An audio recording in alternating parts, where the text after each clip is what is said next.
Welcome to week 2 of COMS 1403. We are in the week August 24th through the 30th, and you can see this week we're talking about the digital revolution.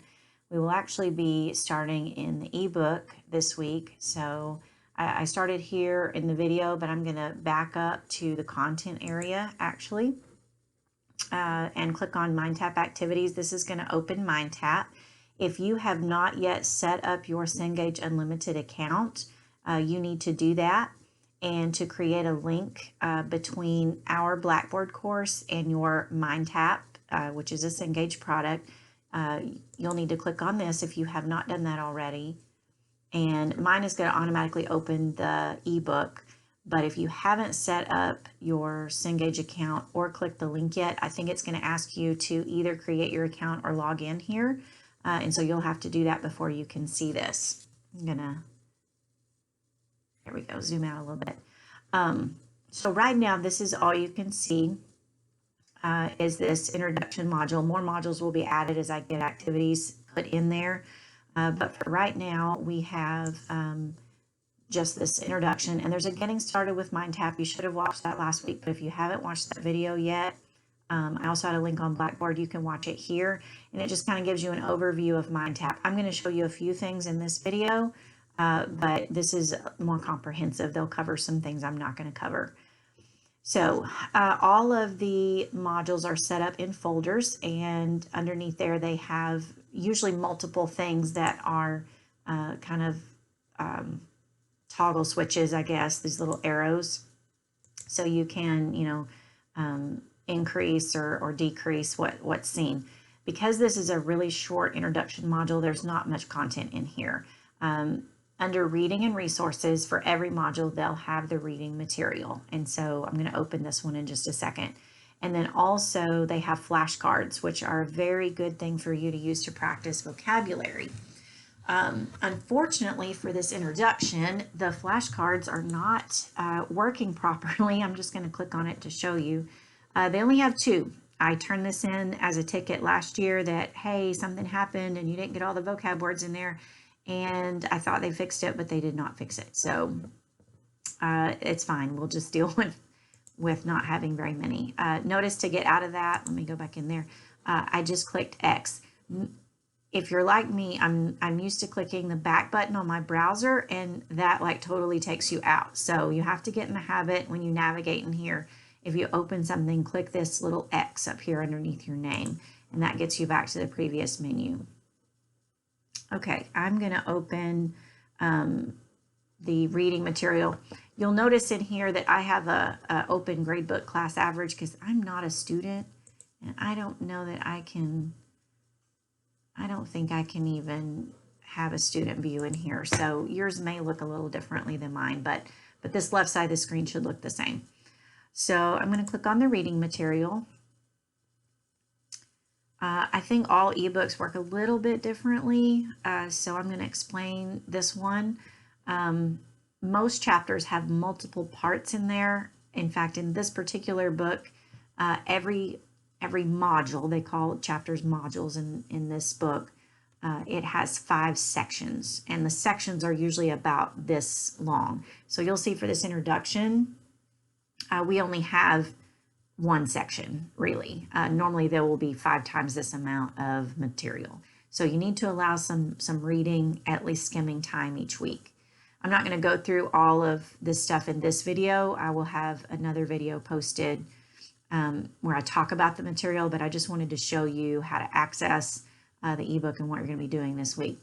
So this is kind of like the opening page. And you can either use the arrow buttons to advance like you would flip a page, or you can quick link here. I'm just going to click that, and notice it opens module introduction. The introduction for every module is always pretty short. It lists objectives for that particular module, has a list of terminology, which is super long, and all of these words should be hyperlinked like this one is. But again, I told you that they messed up and they didn't get them all hyperlinked. They only have the 2. But in future chapters, I think all of the terminology is highlighted, so you can not only click it in the reading, but you can also access the terms and definitions in the flashcards. So moving on, I'm going to flip the page again. So there aren't actually pages, like there's no traditional page numbers, which I kind of hate because I used to say, hey, look on page, 38, and that's where you could find this. So they don't have page numbers in here. There's no real way to reference, and some of the quote pages are really long and some are short. Like this is a short one. There's not much on it. And as I advance through, this one's a little bit longer. This one, kind of long. So throughout the readings, you'll have these little things in here called quick checks. And these are not graded. In fact, nothing throughout the reading is graded, but they're very good to check your understanding on what you just read. So I'm just going to randomly click one. And you'll notice that I didn't click the right thing because I was clicking on A. It highlighted the right answer for me. So again, those are just kind of built-in quick checks for you to make sure that you're reading and you're kind of understanding what you're getting. And those are just at various random places. I'm just going to really quickly click through here. You can see that the titles of these, again, quote pages, they correlate with the links here. So I was just on network computing. I'm going to jump really fast to the last one. Ubiquitous computing, that's how you say that. And I'm going to scroll to the bottom.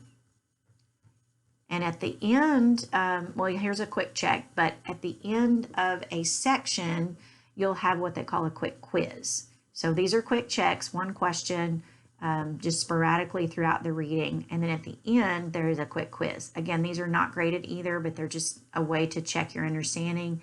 And so you can, just sort of in your head, what do I think the answer is? And then click it and it'll show you the answer.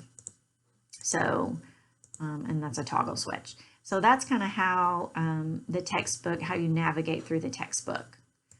So I'm going to start back here. Now, I may make use of some highlighter tools. You can highlight as you're reading if you say, let's see, I think that this sentence is important. So you can highlight it, and you have a variety of colors that you can choose from. Okay, you can also add a note if you want to. Now this button, I'm told, I'm going to click it. I'm told that shares with you. So I'm interested to know if you can see that in your digital copy that I shared that with you. I was also told that I could leave a note and share the note with you. I have not tried to do that yet. So, well, I can't seem to grab it. Ah, right there. Okay. I'm just going to say, whoops. Hope you can see this. Testing. 1, 2, 3. Let's just see. And I'm going to click share, save, and that's supposed to share with you. Okay, so again, I'll have another video where I'm actually talking about the content. I just wanted to show you some of the features. Let's see. So if you go through and leave any notes, you can click on My Notes if you want, and I think it will show you a compilation of all of your notes. Okay, this is linked to Evernote. Never mind, that's not what I thought that was. Let me close out of that. Somewhere you have a study hub. There we go. Again, you should watch the MindTap video because it's much more thorough. Notes and highlights. There we go. Okay, so here is the note that I made, the highlight and or the note that I made in the Digital Revolution. You can see I already have some digital content. That must be from last semester, so I will be cleaning that up before I open that up for you. So Study Hub is pretty nice. That was right there. Let's see, what else over here might you use? There's flashcards. You can also access the full book. If you just want to look ahead and see things, you can access the reading material, but not any activities that I might put out here. Some of the modules have interactive trainings or maybe a video to watch with some questions. And so you'll have some of those things in future modules. But again, this introduction module is just really short and just kind of introducing you to the book and to the class. And then progress. I don't know what I'm going to see here since I'm not a student, but I think that is where you can click to see assignments that have been put out there for you. I notice it says somewhere something about past due. I am not planning on putting due dates in MindTap, and here is why. I was told that if I put a due date on it, that you might not be able to do it late, like after that time. I'm going to check into that a little further. And so this week I'm not putting, well, never mind. There are no active assignments or interactive assignments in this week, but I will find out for next week, and we may go over this again. Let's see. You might be able to see, your progress right here. This might be an individual score thing for you. Again, I'm not sure since I'm not a student. Anyway, this is how you access the reading material. And again, toggle. If you're not seeing this view, I do remember up here you have different views, like rolling week, outline view. I think that's what I'm on, is outline view. You want to be able to see the modules, so you may have to play with your views so that you can see the modules. You don't want the rolling week, because if I'm not putting dates on things, you'll want to see the modules so you can access them. All right, I'm going to come back over here to Blackboard and go into this week just to show you real quick your activities. So you're going to be taking this introduction quiz, which is 10 questions that cover the reading material in here. So anything out of this section is fair game for this introduction quiz. There's 10 questions, 1 point each, and it is auto-graded. So as soon as you submit that quiz, I think you can see your score. You cannot see what you missed yet. I will not publish the answers until everybody's taken the quiz. And so I will let you know when you can go in and see what you missed. But I think you can see your score on that. You do only have one shot at that. And then the second thing you're going to do this week is a journal entry. And I titled it Digital Society Trade-Offs. So let's see, I put a note in here, just a little bit about Blackboard journals. Yeah, so last week you did a discussion where you just introduced yourself to the class and you were supposed to reply to other people. And discussions are public. That means anybody can look at anybody's entry. Journals, the way I use journals, I set them up as private journals. So there's more of a reflection, or I want to know what you think, and I don't need other people to comment on it. And so this week you're doing a journal where you're going to discuss some digital society trade-offs. So I'm just going to click on journals. And when you click on that, you should see digital society trade-offs. And then I think your screen looks similar to mine. Again, I'm not a student, but you should see the instructions. And so here's the instructions. Living in a digital society comes with a lot of advantages. Nearly all of us carry around a smartphone, which is really just a mini computer. We could get answers to many things in a matter of seconds. You know, we just, hey Siri, or search for it on Google. This says, however, living in a society has become so dependent, living in a society that has become so dependent upon technology also has disadvantages. And so I want you to discuss the trade-offs that we make when living in a digital society. So good things, because there are lots of good things that make our life better and easier, but then there are, you know, some negative things as well. And so if you're like, oh my gosh, I have no idea, well, Google it, you know, and just see what you come up with.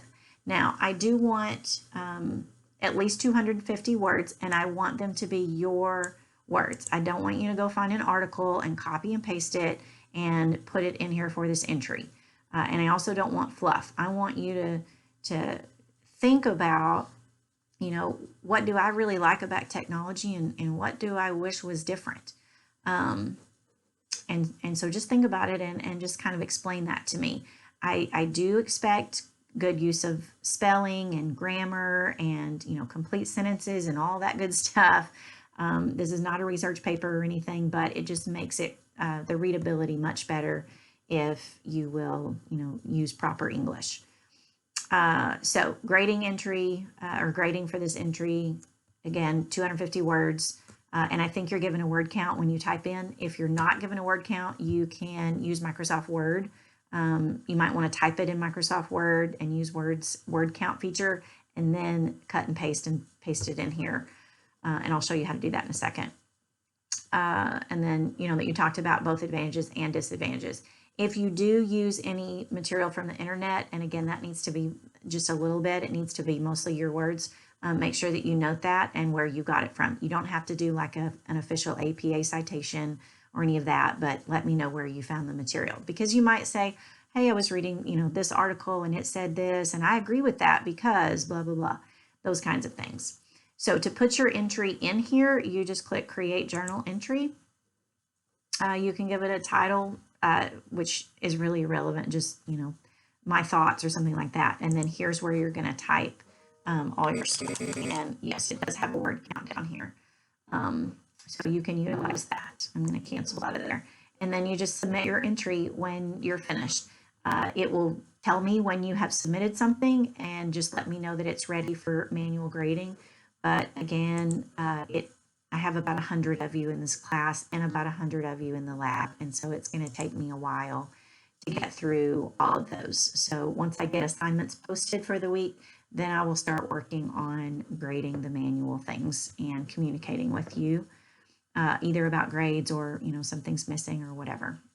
So I think this video has gotten longer than I anticipated. So I'm going to stop this one, and the next video posted will be discussing the actual material for this week.